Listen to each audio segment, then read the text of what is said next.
filmmaker and noted comic book fanboy Kevin Smith has rendered his verdict on Warner Brothers.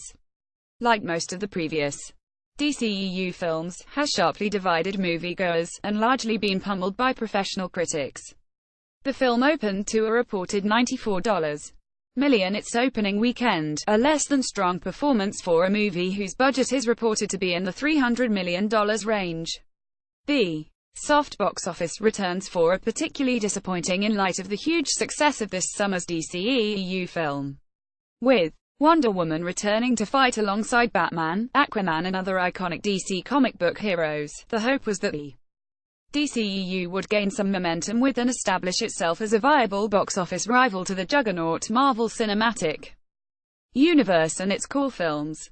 By contrast to Marvel's latest entry, a standalone not expected to make nearly as much money as an film, has been a massive success, grossing $122 million its opening weekend on the way to $247 million domestically in just 3 weeks.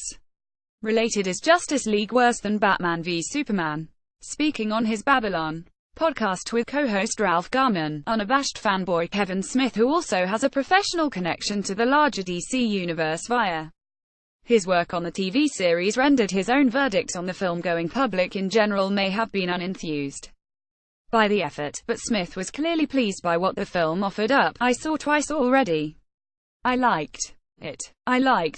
There's stuff in it that I really dug, stuff that I was happy. I mean, it's weird. This is like, I'm not going to review the movie and stuff, but these are moments that made my heart soar." Smith was very effusive in his praise for the movie's efforts to bring to life certain long-standing aspects of DC comic book lore. In one sequence, for instance, Diana Gal Gadot tells Batman Ben Affleck about an ancient battle against the movie's bad guy Steppenwolf that included an early incarnation of Green Lantern. Moments such as this seem to have resonated with hardcore DC fans like Smith, but clearly have left casual audiences a little cold.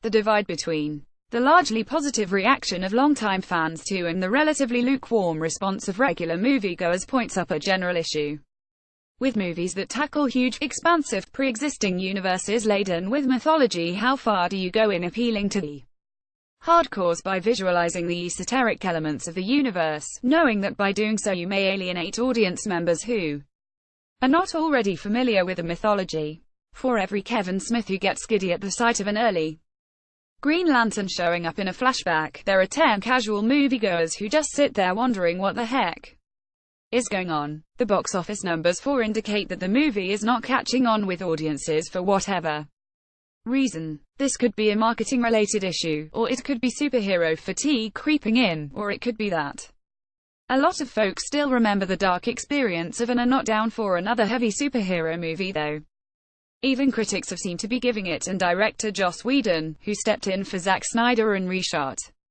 a good amount of the film, credit for somewhat marvelizing the tone.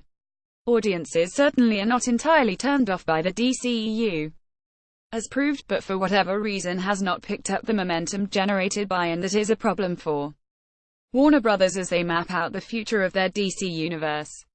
More Jason Momoa says Justice League could have been 2 movies. Source: Hollywood Babylon.